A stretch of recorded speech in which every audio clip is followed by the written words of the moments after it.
Sí, el tema que vamos a ver hoy es bastante extenso. Vamos a ver cómo lo podemos resumir un poquito porque de repente también son mucho más valiosas las preguntas que pudieran hacer después de la sesión. Bien, cuando hablamos de garantía, pues estamos hablando de prácticamente un procedimiento bastante amplio que se suele dar mucho eh, después de que se compra o se adquiere un equipo nuevo, ya sea como parte de una inversión o como parte de la ejecución de una obra, ¿no? De una obra hospitalaria.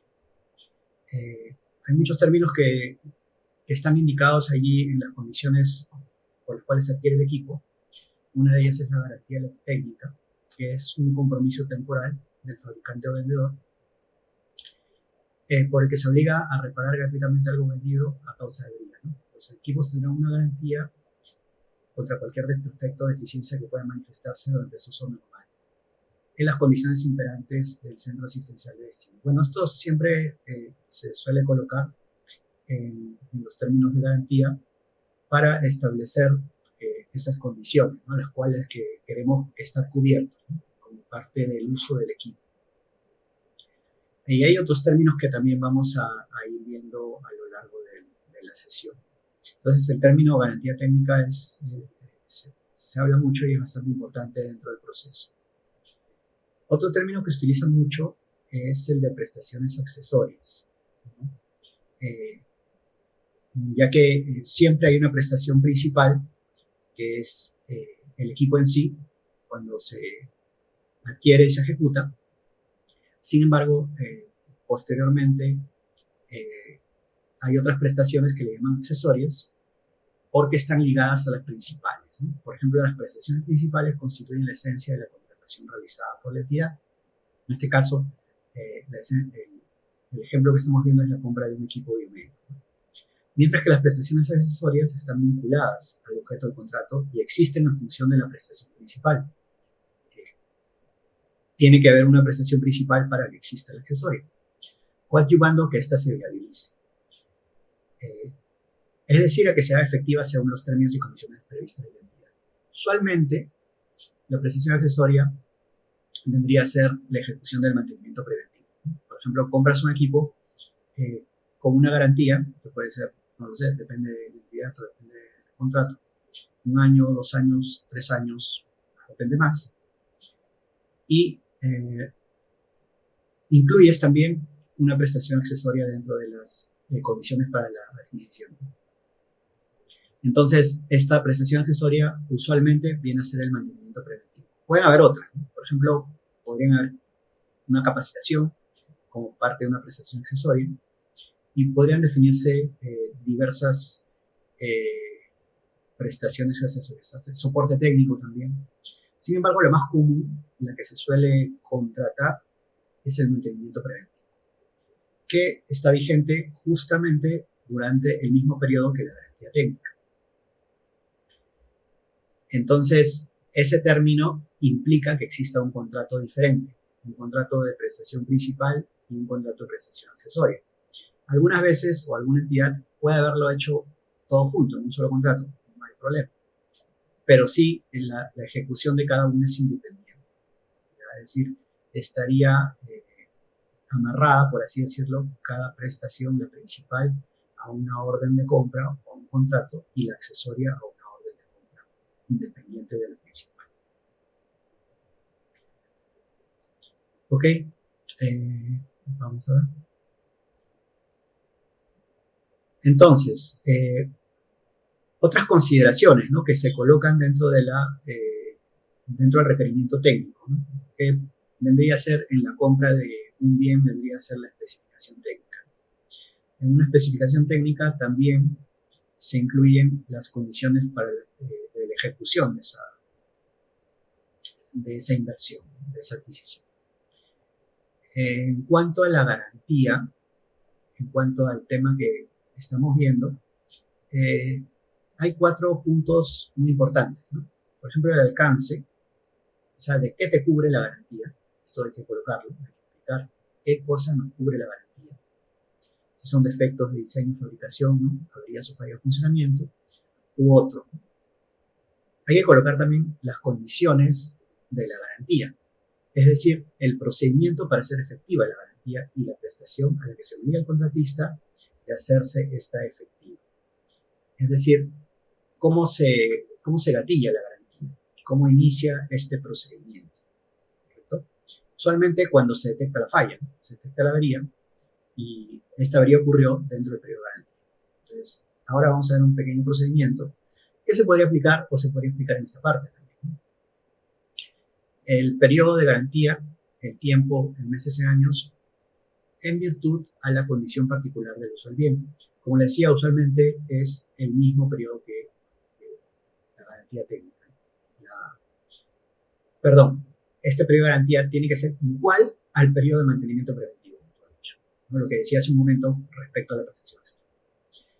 Y el inicio del cómputo, desde donde inicia la garantía, esto también se tiene que indicar. ¿A partir de qué momento, qué fecha inicia la garantía? ¿No? Usualmente se coloca desde la conformidad del bien, ¿no? Que puede ser a través de un acta de recepción, por ejemplo. Junto con la garantía, el equipo debe tener una información importante, ¿no? Que está ahí indicada, que es el programa y procedimientos de mantenimiento preventivo. ¿Por qué es importante ello? Es muy importante porque, digamos, es como algo que ya está establecido y que queda perenne ya a lo largo de la vida útil del equipo. Pero ¿cuándo se establece? Se establece cuando se adquiere el equipo y en la recepción ya se debe contar con un programa y procedimientos de mantenimiento preventivo. Este programa y procedimientos debe ser algo aprobado por la entidad, es decir, no dejemos a que el mismo contratista nos solamente presente el programa, sino que exista un procedimiento de aprobación de ese programa y ese procedimiento. El programa básicamente es un cronograma, indica las actividades y la frecuencia en que ellas se ejecutan, y así el procedimiento es un formato un poco más extenso o tiene más información que el programa, puesto que tiene las actividades, el detalle de cómo se ejecuta cada actividad, los insumos materiales que se va a utilizar en la actividad de mantenimiento, las herramientas e instrumentos que va a utilizar esa actividad, los repuestos que se requieran cambiar, el tiempo de duración de cada actividad y el ejecutor. Bueno, toda esta información que les he dicho va en el formato y es importante porque digamos que es una forma de controlar la ejecución del mantenimiento dentro del periodo de garantía. Justamente lo que estamos viendo. Una parte es cómo hacer seguimiento, cómo supervisar la ejecución del mantenimiento durante el periodo de garantía. Algo que a veces se suele olvidar mucho, ¿no? A veces cuando ya se compra un equipo, como el equipo no está a cargo de la entidad y está a cargo, mejor dicho, durante el periodo de garantía, ¿no? Es como si estuviera a cargo del mismo contratista, el mismo proveedor del equipo. A veces como que no le damos la importancia debida, ¿no? Entonces, por eso creo que el tema de garantía es un tema amplio que sí pues tiene mucha problemática, que sí me gustaría escuchar de repente algunos comentarios de ustedes de algo que les haya pasado o alguna duda que tengan y cómo podríamos resolverlo, ¿no? Justamente de eso se trata un poco la sesión de hoy. Es parte también de lo que se vería en el curso. El programa y procedimiento entonces nos sirven de formatos aprobados por la entidad para hacer seguimiento a la ejecución del mantenimiento durante el periodo de garantía. Y es más, una vez que termine la garantía, estos formatos siguen vigentes, o sea, deberían continuar a ejecutarse tal cual. Yo digo deberían porque a veces, al menos las realidades que he visto es que termina el periodo de garantía y ya se ejecuta un programa propio, la entidad ya tiene su propia forma de hacer las cosas. Pero eso no es así, ¿no? Porque debería seguir con esa misma secuencia. Es decir, si durante el periodo de garantía han utilizado simulador de paciente, han hecho algunas pruebas con ese simulador, pues cuando ya terminó la garantía se debía continuar con ese instrumento, esa herramienta, ese equipo especializado para realizar estas comprobaciones, ¿no? O sea, todos los insumos, todos los repuestos y todos los instrumentos especializados que utilicen durante la garantía deben seguir utilizándose a fin de que el equipo pues continúe funcionando adecuadamente, ¿no? Entonces, son formatos muy útiles, ¿no? Son formatos muy útiles que nos sirven para realizar el seguimiento y garantizar también que el equipo cumpla con su vida útil, ¿no? Al menos, y también se mantenga bajo los parámetros y estándares establecidos, ¿no? de funcionamiento. Por eso es su importancia. Bien, hablemos ahora, ya que se tienen los documentos técnicos aprobados por la entidad, no se olviden, es bien importante que la entidad apruebe estos documentos, ¿no? Por ahí he visto en algunos contratos que el contratista presenta el programa y procedimientos de la entidad, ¿no? No te indica que la entidad lo apruebe. Ojo, ¿no? He visto inclusive en obras, ¿no? En ejecución de obras no hay como que un procedimiento de aprobación, que debería haber, ¿no? Bien, en cuanto a la ejecución contractual. En cuanto a la ejecución contractual, pues habíamos dicho que había un contrato principal y otro contrato de prestación accesoria. No obstante, puede haber un solo contrato que hable de las prestaciones. También he visto ese caso. ¿Ya? De cualquiera de las dos maneras, la prestación principal está amarrada a una orden de compra, ¿no? Es decir, un compromiso de pago de la entidad, ¿correcto? Siempre es importante este documento para que luego ocurra la recepción. Cuando se emite la orden de compra, ya cambia la etapa, ¿no? Empieza una nueva etapa de la entrega del equipo, que es la recepción. El proceso de recepción también puede ser muy largo, pero empieza cuando ya se tiene una orden de compra. Bien, la recepción también marca un hito, ¿no? Cuando termina, ya pasa al siguiente procedimiento, que es el procedimiento de pago, porque con la recepción ya el contratista tiene que continuar su trámite correspondiente, ¿no? Salvo que existan otras prestaciones adicionales, ¿no? Pero ya sean casos muy puntuales, ¿ya? Porque usualmente es recepción y luego trámite de pago. Bien, en cuanto a la prestación accesoria, sí cambia un poco la figura, porque se emiten órdenes de servicio por cada año, ¿correcto? No se emite una orden de servicio por 2 años, ¿no? Se emite la orden de servicio por cada año y vamos a verlo en la siguiente diapositiva, también hay una previsión presupuestal en cada caso. Entonces, la orden de servicio, acá lo que quiero decir es que la orden de servicio es por todo el año. Abarca todos los mantenimientos que se ejecutan en un año. Aquí el caso es cada 6 meses, ¿no? 2 mantenimientos por año. Podrían ser 3, 4, dependiendo de lo que indica el manual del fabricante y de acuerdo a lo establecido en el programa de mantenimiento preventivo aprobado. Entonces, estas órdenes de servicio toman en cuenta la información del programa de mantenimiento. Por eso la importancia de ese formato también, ¿no? Porque se asigna el monto por cada mantenimiento. Finalmente, el monto de la orden de servicios por los 2 mantenimientos, ¿no? Entonces, esta orden va a significar igual un pago por cada mantenimiento, ¿no? De aquí, una vez que se ejecuta el OTM, pasa obviamente al trámite de pago, ¿no? Ya en estos tres casos ya sería el trámite, ¿no? El trámite de pago. Claro, el contratista podría cobrar, realiza un mantenimiento, gatilla su trámite de pago, realiza el segundo mantenimiento, gatilla su otro trámite de pago. Finalmente, la orden de compra es suficiente para solventar esos dos mantenimientos. Y cada inicio de año se debe emitir una nueva orden de servicio. Acá dije orden de compra, pero es orden de servicio. ¿Okay? Bueno, es que esto es un servicio de mantenimiento. La prestación accesoria es un servicio de mantenimiento preventivo. Entonces, en este caso, cada año se debe ya emitir una nueva orden de servicio, ¿no? Claro, porque ya involucra un presupuesto Y eso lo vamos a ver acá en la siguiente diapositiva, un presupuesto operativo, ¿no?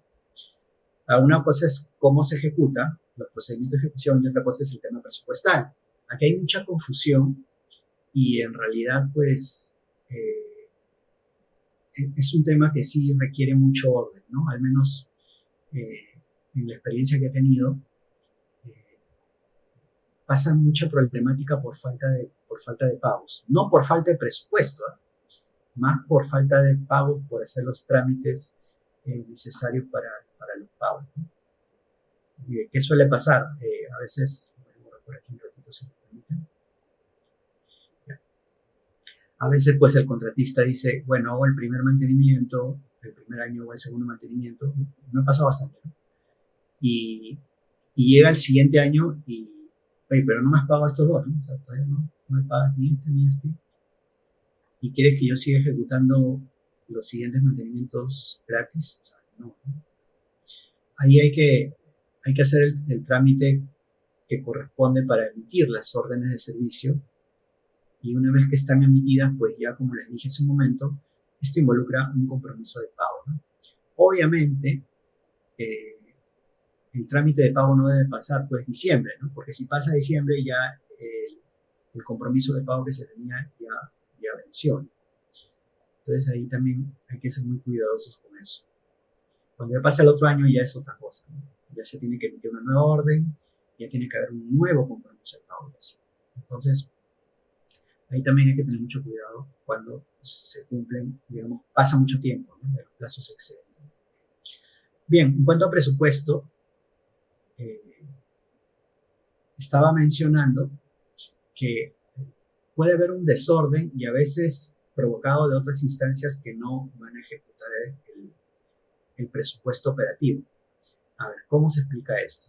En primer lugar, la compra de un equipo, llamemos o hablemos de equipos estratégicos, digamos equipos que tienen cierta envergadura, no lo sé, por ejemplo, central de monitoreo, ¿no? Máquina de anestesia, no sé, o instalar un nuevo servicio que ya viene con todo su equipamiento, no sé. La cosa es que todo parte de una inversión. Todo activo, ¿no?, que ingresa a la entidad se ha adquirido por una inversión, ¿correcto? Y ha tenido un proceso de planificación. Las inversiones, pues, en el marco del INVIERTP, tienen una etapa importante que se llama planificación.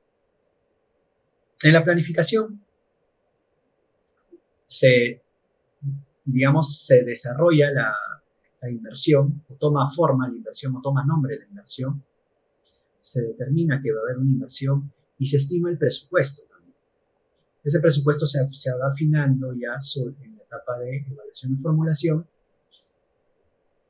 Y finalmente, cuando se va a ejecutar, ya se tiene la cantidad exacta, el monto exacto, pero dividido en dos partes, en una prestación principal y en una prestación accesoria.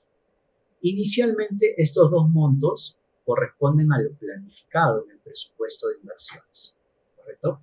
Por ejemplo, vamos a decir, no se fijen mucho en el tamaño del cuadrado, porque la prestación principal siempre es mucho más grande que la accesoria. Vamos a decir que esta valga 100, ¿correcto? El monto, ¿ah?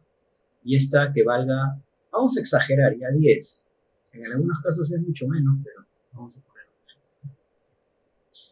Ok, entonces el presupuesto de inversiones se planifica por 110, por lo menos, ¿no? Porque acuérdense que en la etapa de planificación, esto puede ser miles de soles, no sé, por un factor X, ¿no? Lo que fuera.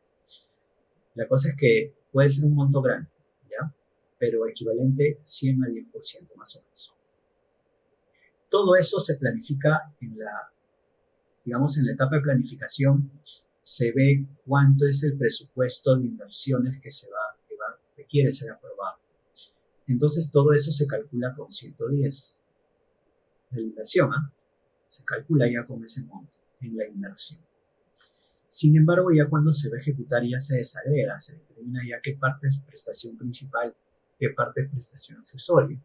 Y ahí viene el problema porque la prestación principal sí se puede amarrar directamente al presupuesto de inversiones. Sin embargo, la prestación accesoria no. la prestación accesoria pasa a otro tipo de presupuesto, ¿no? Y ese presupuesto es un presupuesto operativo, un presupuesto anual, un presupuesto operativo. Como que algo que te van a autorizar anualmente, ¿no? Entonces, está fuera del presupuesto de inversiones. Sin embargo, eso pasa al año fiscal siguiente, ¿no? Por ejemplo, si este es el 2025, se genera una previsión presupuestal para el año siguiente, en este caso, de repente el 2026, ¿correcto?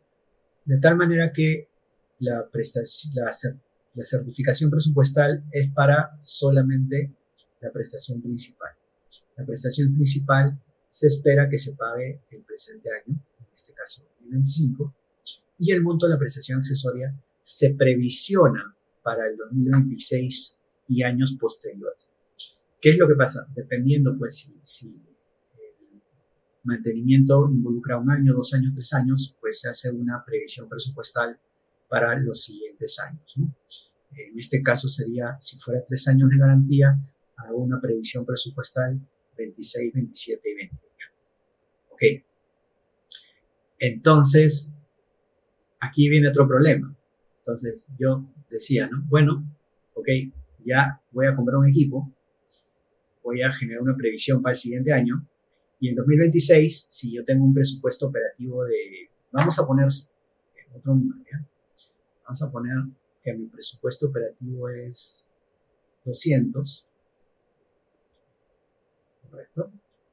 Entonces el siguiente año me van a dar 210, porque esta prestación accesoria era 10. Y esto debería sumarse 10. Y eso era lo que yo me esperaba.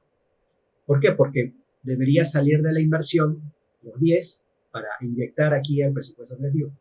No pasa eso, ¿correcto? El presupuesto de inversiones como que queda en consumido 100, y cuando te evalúan te dicen, ah, ya tú ejecutaste 100 de 110. Claro, o sea, es imposible que llegues al 100% de ejecución, o sea, nunca va a ser al 100% de ejecución, porque pasa esto, ¿ya? Y lo ilógico, pues, es que tampoco se inyecta ese 10 al presupuesto operativo, ¿no?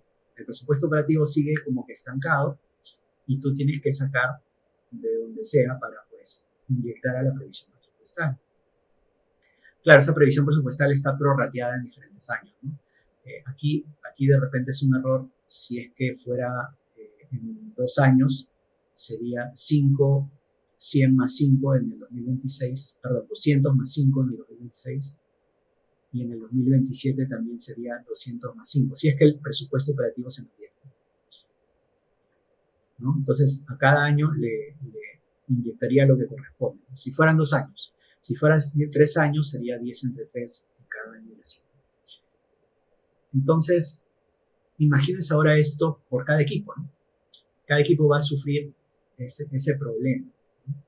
Si se compran muchos equipos en una red, bueno, en Salud trabajamos con las redes prestacionales y asistenciales, y cada red pues tenía su presupuesto operativo, ¿no? Entonces se esperaba pues que el presupuesto incremente en esa cantidad justo, y que alguien tenía el cálculo exacto de cuántos equipos han comprado y cuánto tengo que inyectar el presupuesto. No se tiene eso, no hay un control. Yo creo que ahí faltaría como que un trabajo en conjunto, ¿no? De la parte que planifica y la parte operativa, ¿no? Entonces hay como que un divorcio, ¿no? Y en la parte operativa, pues ya tienes que hacer un poco de magia para ver si le vas a pagar tu prestación accesoria, o vas a atender de repente otras cosas que puedes pensar que son más urgentes. Finalmente el presupuesto se gestiona, pero ustedes saben pues que en un hospital tengo que gestionar muchas cosas. Entonces, ¿cómo prioriza? Y esos eran los problemas presupuestales que teníamos, ¿no? O sea, teníamos el problema que no se pagaban, porque ni siquiera de repente se emitían las órdenes de servicio, ¿no? Que vimos hace un momento, no se emitían, y por eso no había cómo pagar, ¿no? Entonces, ahí hay otro problema, ¿no? Ahí había otro problema. Entonces, estamos viendo la parte administrativa, pero cómo involucra diferentes problemas el tema de ejecución del mantenimiento. Todo como le digo, bastante amplio y sobre esto pues podríamos hablar bastante. Bien, hablemos ahora un poquito de la ejecución en sí, ¿no? La ejecución del mantenimiento. Fíjense que estamos viendo varios aspectos, ¿no? Varios aspectos del tema de la garantía. Bien, cuando ya le va a tocar el mantenimiento al equipo, el contratista, ¿no? El equipador, tiene que comunicar a la ingeniería, oye, ya vamos a programar el mantenimiento, solicito su programación para tal fecha. Entonces tiene que haber una comunicación, pues, para que el área de ingeniería pueda ver la disponibilidad del equipo y realizar la coordinación correspondiente. Otra cosa que hay que tener en cuenta es quién se define como personal responsable de la ejecución, ¿no? Hay equipos más complejos que otros y a veces se requiere cierta expertise, que eso también se puede colocar como un requisito durante el periodo de garantía. Podríamos poner cuál sería el perfil del que va a ejecutar el mantenimiento. Sobre todo les digo en equipos especializados, ¿no? De tal manera que esta acreditación se realice cada vez que se ejecuta el mantenimiento preventivo. O sea, a veces, claro, el contratista el año 2026 puede traer una persona, pero el 2027 de repente ya no está esa persona, ¿no? Y tendrá que enviar a otra persona, pero también con el mismo perfil requerido, ¿no? A veces solamente colocamos algo así bastante simple de cumplir, ¿no? Que puede ser un ingeniero técnico de la especialidad afín a la tecnología del equipo adjudicado, ¿no? Sobre todo lo hacíamos cuando teníamos varios equipos en un solo paquete o se iban a comprar varios ítems con unas condiciones similares para todos, ¿no? De tal manera que un equipo que tenga tecnología hidráulica, pues requiera de un ingeniero mecánico, ¿no? Un equipo que tenga tecnología electrónica, pues requiera un ingeniero electrónico o biomédico tal vez. Por ahí, pues, un equipo que tenga sistemas poco mecatrónicos podría ser un ingeniero mecatrónico o un técnico también de la especialidad. Sin embargo, pero siempre ese personal se tiene que acreditar. Entonces, la acreditación se realizará antes de efectuar el mantenimiento preventivo. Si el mismo día podría ser, pero que se acredite, ¿no? Sobre todo si es que en el procedimiento de mantenimiento preventivo así se determina. Acuérdense que en una de las columnas del procedimiento de mantenimiento preventivo es el personal que ejecuta el servicio. Bien, se debe ejecutar el mantenimiento utilizando los medios y recursos indicados en el formato de procedimiento de mantenimiento preventivo. Si tú estableciste que ahí se utilice una llave especial que solo lo tiene el fabricante, pues el representante del fábrica, que es el equipador, tiene que traer esa llave o ese instrumento. Todo lo que indique el manual de fabricante. No sé si lo mencioné, pero está de más decirlo. Igual tiene que repetir en todo caso que el programa y procedimiento de mantenimiento preventivo contienen la información del manual o los manuales del fabricante, ¿verdad? Y también involucra a todos los componentes. A veces tenemos un equipo que tiene varios componentes y pues en cada componente podría tener su manual. Entonces involucramos en el mantenimiento preventivo todos los componentes, ¿ya? Muy bien. Concluido el trabajo, el contratista demostrará al usuario del área de ingeniería la culminación conforme del mantenimiento ejecutado. Ok, no es que hago el trabajo y me voy, ¿no? Tengo que, como usuario, hacer las pruebas del equipo y demostrar que el equipo se encuentra operativo, ¿no? Igual, tanto a ingeniería como al usuario, ¿no?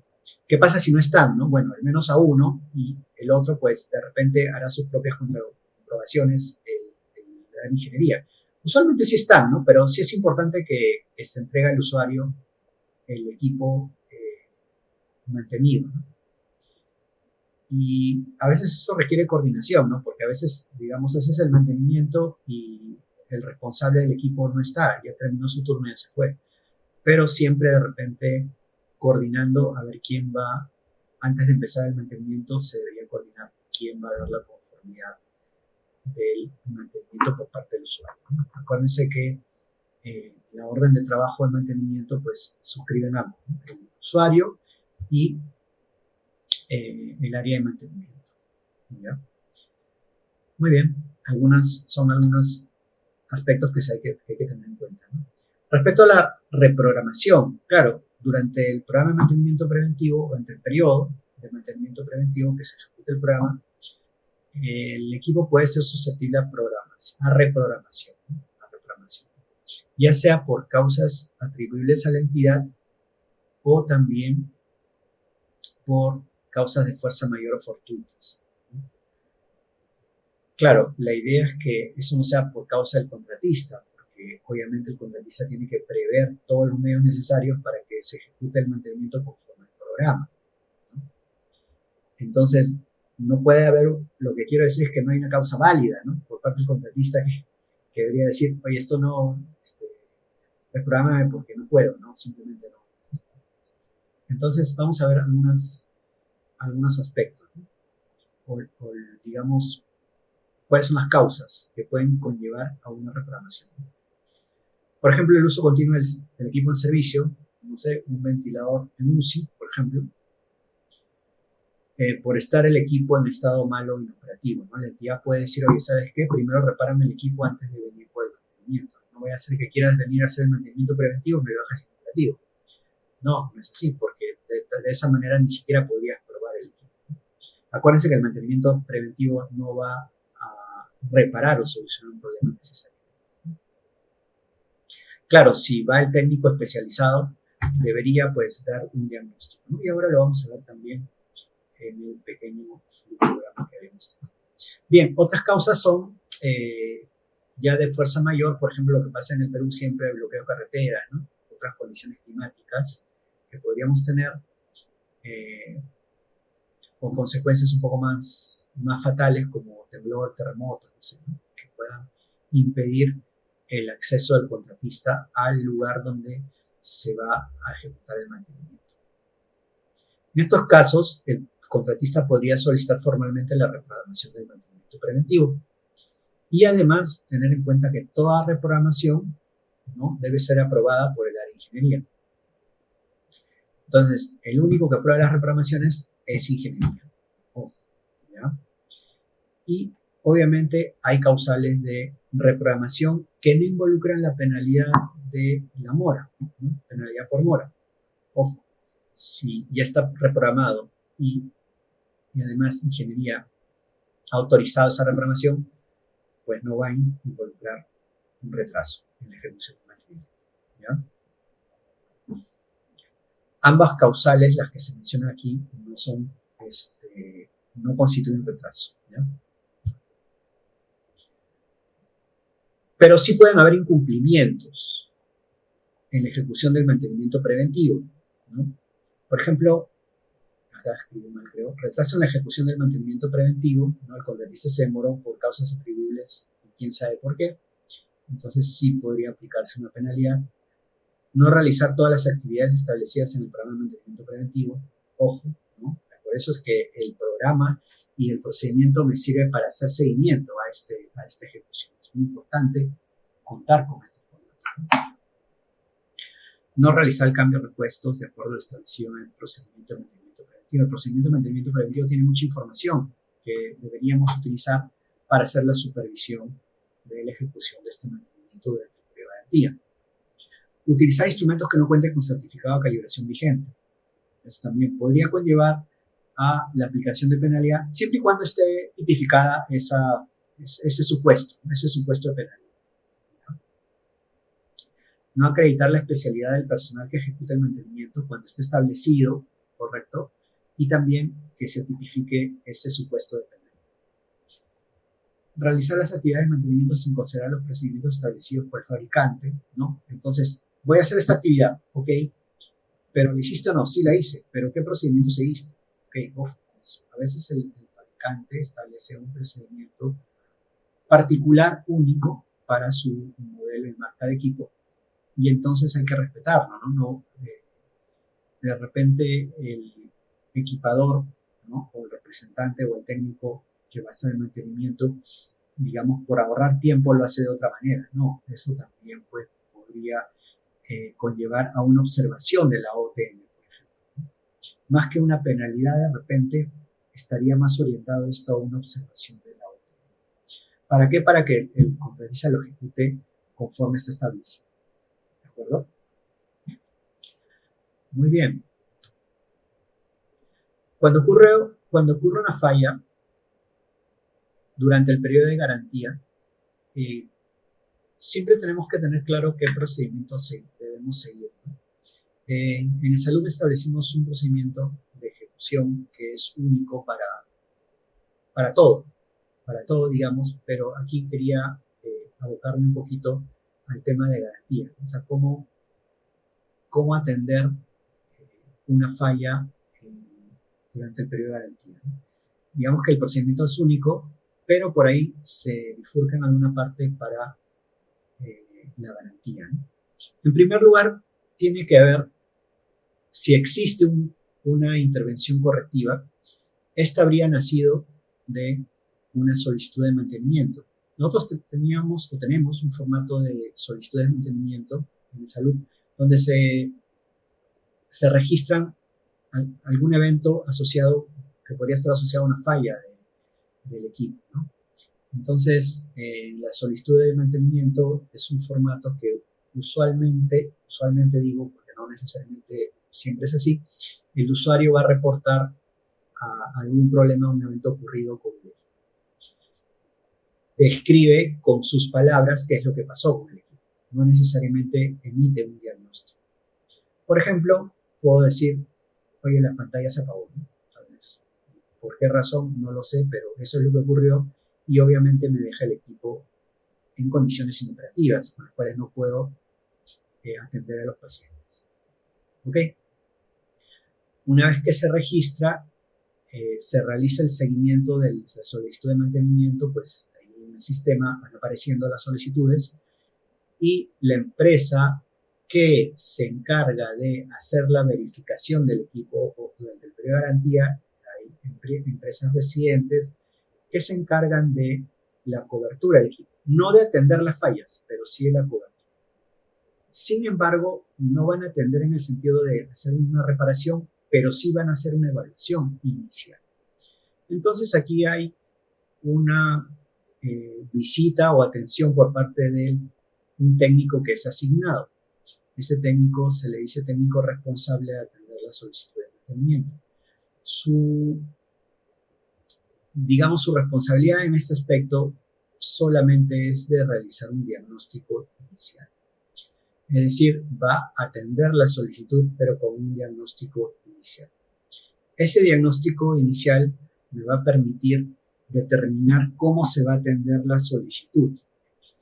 Digamos, este técnico que verifica la falla reportada no necesariamente me va a dar una solución. Puede ser que sí, pero como es un equipo, acuérdense, que está en garantía y que obedece a procedimientos específicos, que tiene una tecnología particular, pues, y que está a cargo en ese periodo de la empresa equipadora, pues no necesariamente va a tener que meter la mano en el equipo para buscar solucionar, pero sí efectuar un diagnóstico o una evaluación preliminar. Esa evaluación preliminar tiene como salida, tiene por objetivo generar un diagnóstico. Ese diagnóstico técnico me va a permitir determinar quién va a ser el responsable de atender ese evento. Si el mismo técnico, ya sea porque, por ejemplo, la pantalla no prende, decíamos que ese es el problema, ¿cierto? La pantalla no prende, pero es porque el cable está medio desconectado, el mismo técnico lo puede solucionar, no es necesario llamar a la empresa, ¿no? Y esa es la idea, también he visto muchos casos, ¿no? Que dicen, no lo toco porque la empresa, pues, ¿no? La empresa tiene que venir. Totalmente falso. Oye, tú has recibido capacitación. ¿Para qué eres técnico capacitado, no? Entonces, oye, al menos verifica qué cosa es, ¿no? Descarta algunas cosas mínimas, ¿no? Entonces, esas cosas al menos creo que sí deberíamos empujar un poquito, ¿no? Porque sí he visto mucho tema así. Oye, no, eso está en garantía, no lo toco ni lo veo, ¿no? Entonces, oye, estás diciendo que es un diagnóstico, ¿no? Al menos verifica una cosa, otra cosa y descarta, ¿no? Entonces, sí hay un diagnóstico por parte de la entidad, por más que ese equipo esté a cargo del equipador, del contratista, ¿no? Porque está en el periodo de garantía. No estamos diciendo que el técnico tenga que meter la mano, absolutamente, pero sí hacer algunas pruebas de descarte, algunos descartes para determinar un diagnóstico. Finalmente eso es lo que se quiere. Porque acuérdense que también, una vez que la empresa viene, va a hacer su diagnóstico final, el especialista de la empresa. Pero a veces también ha pasado que tenemos que contrastar dos posibles diagnósticos. No vaya a ser que suceda, como queremos, que el técnico diga, no, lo han manipulado mal y por eso se ha pasado esta falla, ¿no?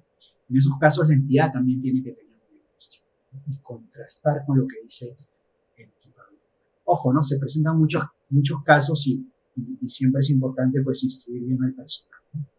Entonces, de ahí ya continúa, se llama, si se determina que el técnico especializado de la empresa equipadora tiene que resolver el problema, obviamente después del diagnóstico preliminar, pues se llama a esta empresa para que asigne al técnico ya del equipador para resolver y ejecutar el mantenimiento correctivo en ese caso, ¿ya? En ambos casos, en todos los casos, siempre hay una orden de trabajo de mantenimiento, sea preventivo, sea correctivo, el problema, ¿ya? O el acto de mantenimiento. Todo acto de mantenimiento se va a refrendar en una orden de trabajo de mantenimiento. Muy bien. La falla no cubierta por garantía. O sea, hay que tener cuidado también porque, y eso también es responsabilidad del área de mantenimiento, velar porque se use adecuadamente el equipo, ¿no? Aquí yo mencioné algunas, de repente hay más, pero vamos a ver, vamos a leer un poquito. El equipamiento tendrá una garantía contra cualquier defecto de eficiencia que pueda manifestarse durante su uso normal, en las condiciones imperantes en el centro asistencial de este. ¿Correcto? Eso es lo que creo que dijimos desde un comienzo. O sea, siempre hay a veces algunas empresas equipadoras que dicen, oye, pero ¿cuál es el uso normal? Define uso normal. Oye, pero el uso normal, si tú vas a capacitar, si lo vas a vender, ¿quién va a definir el uso normal? ¿Yo o el que va a capacitar? Tú lo vas a definir, equipador, porque tú vas a vender el equipo. Tú vas a vender el equipo y vas a capacitar al usuario. Entonces tú vas a definir en la capacitación qué cosa es uso normal. Claro, así yo no le respondía, ¿no? Pero le tenía que responder por forma escrita, ¿no? Pero por ahí le hacía una respuesta para que estén tranquilos y puedan participar en el concurso. Porque a veces, no sé si lo hacen para alargar el proceso, hacen a veces preguntas que no corresponden, ¿no? El uso normal es el uso para el cual está previsto. Todos los equipos, al menos creo que la gran mayoría, en una de sus primeras páginas de los manuales dicen uso previsto del equipo. Ya, pues ese es uso normal. Así de simple es la respuesta, ¿ya? ¿Y qué más tenemos? A ver, por ejemplo, yo coloqué uso del equipo por parte del personal no capacitado o entrenado. Es importante, ¿no? Aquí tenemos que coordinar bien con los usuarios o con el jefe del servicio usuario para que todo personal nuevo que ingrese, pues, tenga cierta capacitación, ya sea por un personal más experimentado del mismo servicio o de repente por alguien del área de mantenimiento. Ya sería una capacitación interna, ¿no? Pero digamos que son procesos que nosotros tenemos que garantizar también, ¿no? para evitar pues mal uso, ¿no? Uso del equipo sin realizar mantenimiento primario básico por parte de la entidad. A veces los programas de mantenimiento preventivo establecen algunas actividades a cargo de la entidad, que son básicas, ¿no? Son de repente cierta limpieza, alguna verificación o comprobación. ¿Y qué pasa si el usuario nunca lo hace?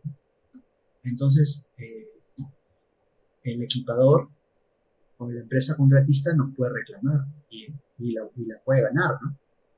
Claro, si nosotros aprobamos un programa de mantenimiento y establecemos actividades de mantenimiento primario, mantenimiento básico a cargo de la entidad, las tenemos que cumplir. Así de simple. Uso inadecuado del equipo, ¿no? Claro, ya esto es, se pueden presentar muchísimos casos que se me ocurren, pero ya creo que está bien claro, ¿no? Qué cosa sería un uso inadecuado del equipo. Golpes siniestros, ingreso de agua, ingreso de pintura u otro, ¿no? Que no esté contemplado, ¿no? Y que pueda dañar el equipo y obviamente cualquiera se podría dar cuenta si pasa algo de eso. y obviamente podría perder la garantía en esos casos. Uso en condiciones ambientales u otras condiciones no establecidas por el fabricante, ¿no? A veces el fabricante establece condiciones de operación y a veces podemos estar utilizando el equipo en un ambiente donde las condiciones no son las adecuadas, ¿ya? Ojo con la humedad y temperatura, dependiendo del equipo. Podría perder la garantía. O sea, son aspectos que nos podrían llevar o pueden llevar a la pérdida de garantía. Entonces, hay muchos aspectos que estamos viendo o que hemos visto a lo largo de la sesión respecto a la garantía. Y hay muchísimo por hablar, seguramente hay muchísimo por opinar o hay muchísimo por preguntar también, porque el aspecto de garantía es un aspecto bastante grande y es un periodo donde hay que tener mucho cuidado, ¿no? Porque lo bien o mal que se trabaje durante ese periodo va a determinar también que el equipo pueda cumplir su vida útil, pueda cumplir el uso para el cual está previsto. Si es un proyecto, se espera pues que dure muchos años ese equipo. Y por eso es que hay que tener mucho cuidado y por eso es que hemos revisado diferentes aspectos o diferentes gestiones que se realizan durante el periodo de garantía.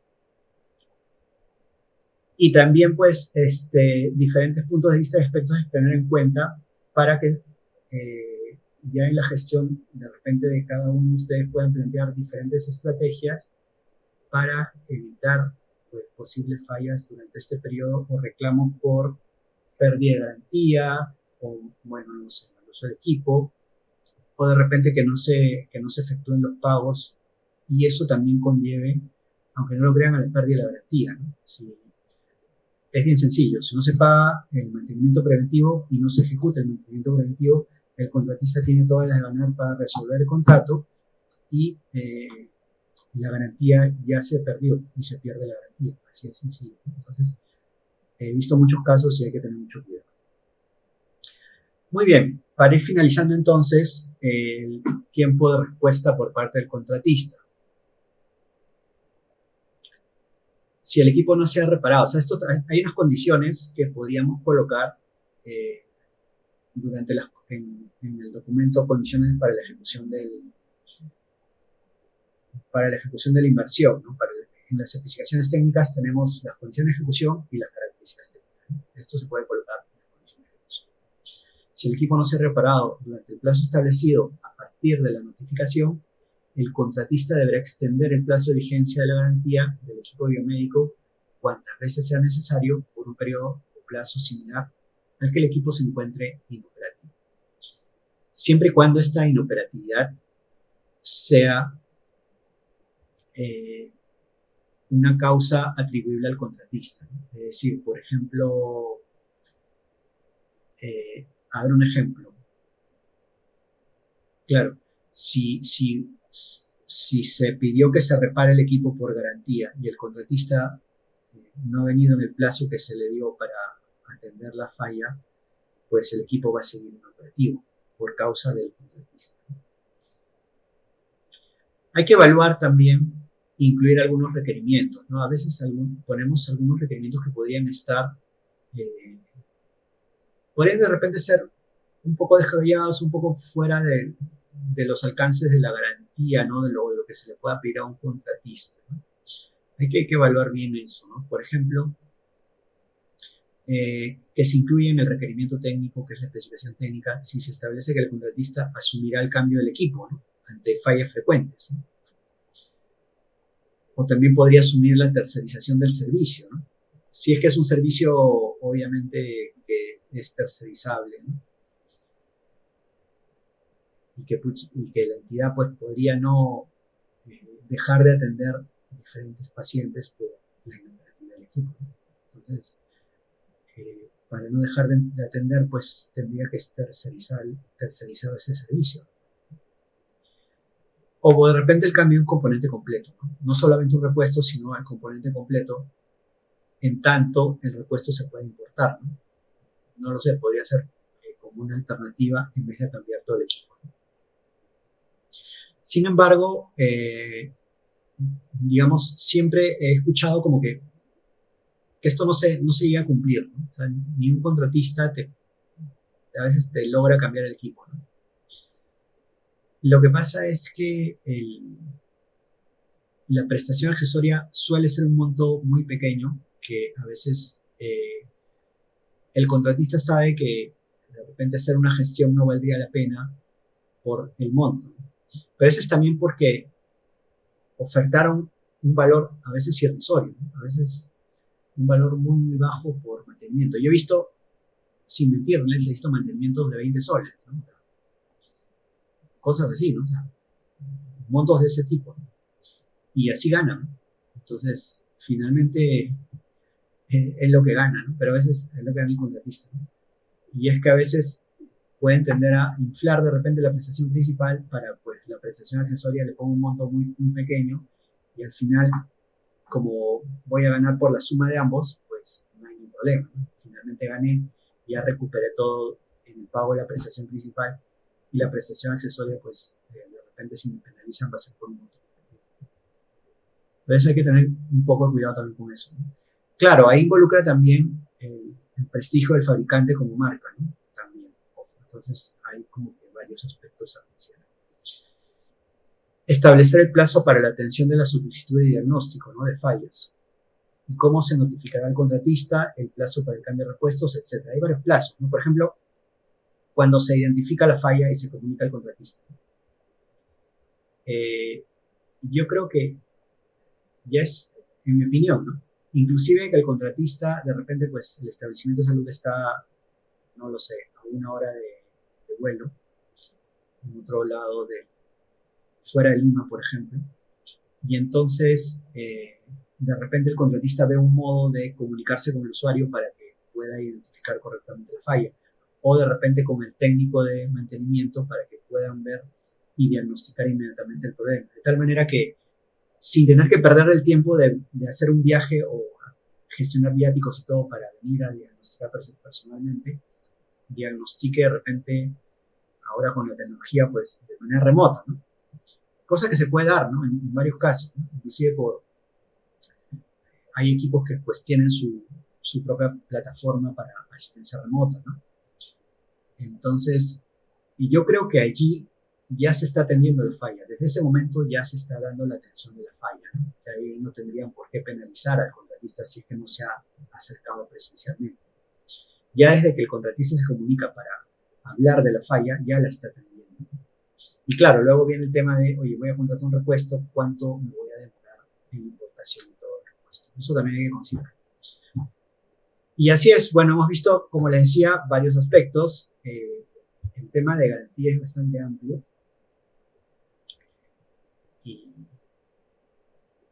Y espero pues que haya cubierto todos los aspectos que ustedes pensaban escuchar. Y me quedo atento si hay alguna pregunta o duda. Gracias. Ingeniero, muchísimas gracias por esta ponencia, bastante completa a pesar del corto tiempo que tenemos. Vamos a activar las opciones del micro y el chat para que los participantes puedan hacerle llegar sus consultas en caso de que tengan alguna. Entonces los animamos a participar. Ok, por allí veo una mano levantada de Edward. Adelante, Edward, por favor. Sí, buenas noches. Muchas gracias por la ponencia. Felicitarlo al ponente Eduardo. Muy interesante la exposición. Gracias. Lo que pasa es que yo, bueno, soy jefe de un servicio de acá, de un hospital de patología clínica, y siempre tenemos esos inconvenientes con los equipos de sesión en uso del contratista. Ya, dentro del contrato están, como usted bien ha establecido, los pasos que le compete en este caso al contratista y que no. Y en este caso me tocó una empresa tal, X por decirlo así, que no cumplía con eso. Entonces, mi pregunta es, yo le hice saber al contratista mediante WhatsApp, o sea, como un aviso. ¿Eso es válido hasta ahora o necesariamente tengo que hacer llegar un documento establecido? No, porque muchas veces me dijeron, no, pero no hay un documento, entonces, no, pero si tengo la información por WhatsApp, que se envió al proveedor, ¿no? porque en eso estamos en un tema de la recategorización y me piden el documento de mantenimiento preventivo y correctivo de equipos. Entonces, eso le solicité y como incumplió y ya va a cumplir 1 año y no le da mantenimiento por más equipo y esa era mi otra pregunta. Por más que un equipo sea nuevo, ¿cada qué tiempo se le hace un mantenimiento preventivo o correctivo? Esa es mi segunda pregunta, por favor.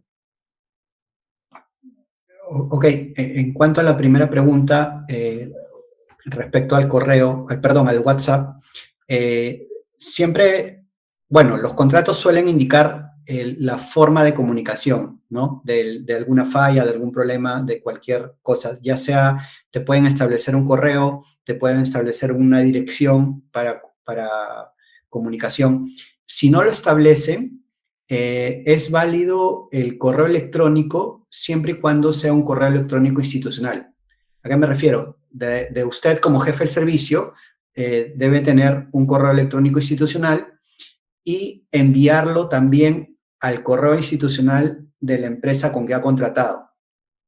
Usualmente el WhatsApp no se puede tomar como evidencia, ya sea porque el número no necesariamente está asociado a un tema institucional, ¿no? Entonces es muy difícil evidenciar que se ha enviado a la empresa, ¿no? O sea, por ejemplo, yo digo, oye, pero te envié por WhatsApp. Sí, pero ese número no es de la entidad, ¿no? Ese número es de una persona X, ¿no? Claro, porque de repente, yo, por ejemplo, uso celular personal. Si trabajo en una entidad y me quiere dar celular, nunca lo recibo. ¿Sabes? Es como que algo que tendría que cuidarlo. Yo prefiero usar mi número personal nada más, ¿no? Entonces, siempre velar porque se usen los medios institucionales en caso de los contratos. Ya ese, digamos, sería como que la primera pregunta. Si hubiera más relacionado a la primera, con mucho gusto no se preocupe si es que algo no lo atendía en ese aspecto. En cuanto a la segunda pregunta, ¿cuánto es el periodo? Que usualmente el periodo de mantenimiento va a depender de lo que establezca el fabricante en su manual. Todos los equipos tienen un manual de fabricante, manual de usuario y un manual de servicio. Y en el manual de servicio, inclusive en algunos casos el manual de usuario también establecen los periodos de mantenimiento preventivo. En la gran mayoría de equipos está establecido 1 año, ¿no? Como mínimo, cada año, con frecuencia anual. En otros equipos hay cada 2 años y he visto equipos también cada 4 meses. Pero todo ello lo va a establecer el manual del fabricante. Inclusive, si es un mismo equipo, pero de 2 fabricantes diferentes, podrían tener inclusive diferentes frecuencias de mantenimiento. Por eso siempre recomendar que vea el manual del fabricante. Esas serían las respuestas a las 2 preguntas. Muchas gracias. ¿Ok? Gracias, ingeniero. Tenemos otra pregunta en el chat. Consultan hasta qué punto se acepta repuestos remanufacturados y si hay alguna restricción para aceptar o no. Ok, buena pregunta. Mire, yo en los documentos contractuales usualmente he visto, al menos en los que yo he redactado y que ha redactado en Salud, que se redactan en Salud, siempre se mencionan los repuestos originales, ¿no? Repuestos originales fabricante. Y ahí implica pues que sean nuevos y originales, ¿no? Si es que no está establecido en los documentos contractuales, que vendría a ser la especificación técnica y las condiciones de ejecución, ya va a ser un tema ahí digamos, de que usted establezca su posición técnica de no aceptar ese repuesto por diferentes aspectos, ¿no? Ya es porque no tendría contractualmente de dónde agarrarse, pero lo puede establecer técnicamente, ¿ya? Claro, sería más fuerte que esté establecido en el documento para que tenga más peso, ¿no? Obviamente, de no ser así, pues tendría que sustentar técnicamente por qué no aceptaría los repuestos remanufacturados, ¿no? Yo sugeriría no aceptarlos. Obviamente, pues habrán repuestos y repuestos, ¿no? Habría que ver cada caso con pinza. Sin embargo, la restricción sería esto, lo que le acabo de comentar, si es que existe en el documento contractual establecido así, ¿no? ¿Ok? Muchas gracias, ingeniero. También tenemos otra pregunta mediante el chat de Noé. Consulta con referencia a los equipos biomédicos. ¿Solo podemos utilizar el mantenimiento preventivo o ya hay experiencias aplicando el mantenimiento centrado en confiabilidad? Ya, muchas gracias. Sí, sí hay experiencias. He visto varios artículos al respecto publicados, inclusive lo puede, eh, hay pues en diversas revistas especializadas de la IEEE o en Scopus encontrar varios artículos al respecto sobre mantenimiento basado en confiabilidad aplicado a equipos biomédicos, pero son casos muy particulares que vienen de algunas realidades de hospitales de diferentes partes del mundo, ¿no?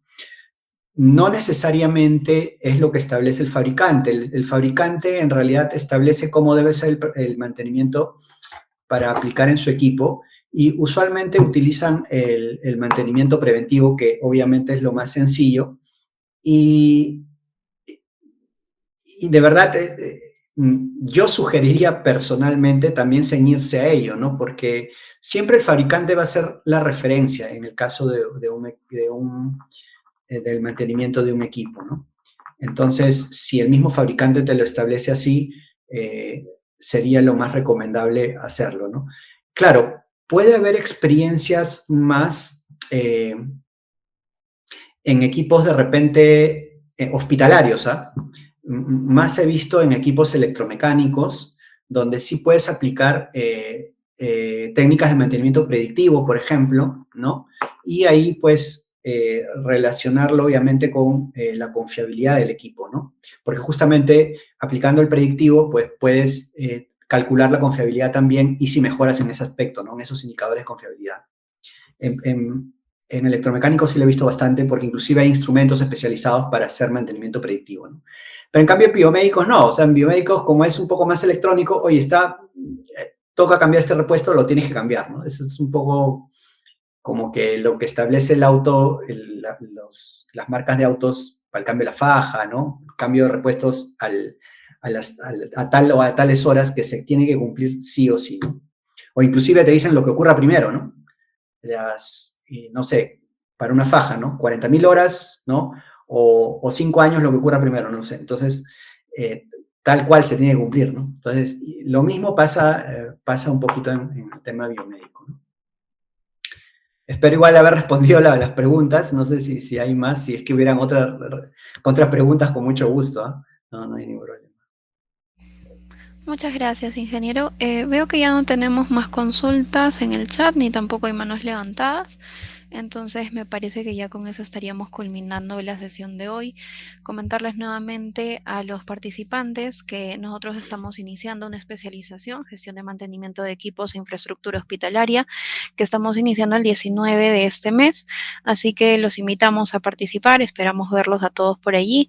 Estará a cargo del ingeniero Eduardo justamente el dictado de esta especialización. Los temas que vamos a desarrollar a detalle lo pueden encontrar en el brochure en nuestra página web sebaacademy.edu.pe. Y en caso de que tengan alguna duda o consulta respecto a los contenidos o a la dinámica del curso, pueden contactarse con uno de nuestros asesores, cuyos contactos también están en nuestra página web. Sin nada más que agregar, muchas gracias, ingeniero, por la ponencia de hoy. Gracias también a todos los participantes por su atención y esperamos verlos en el desarrollo de la especialización. Buenas noches. Gracias, buenas noches.